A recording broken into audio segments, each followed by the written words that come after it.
chce. Ty jo. To jsou ty naše dráždidla, co?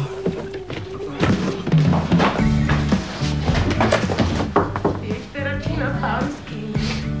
Tady to vypadá na dlouho.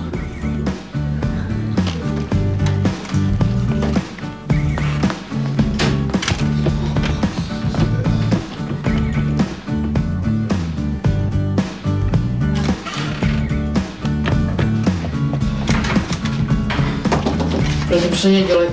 Mě taky přišlo. Dělej, prosím tě. Andy.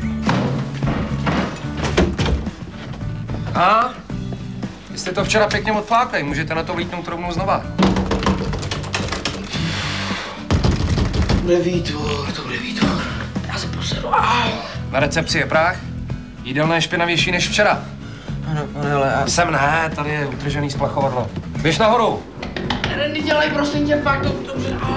Už to leze do zatáčky, ty vole. A najděte mi mazdíka. Máte na to čas do večera.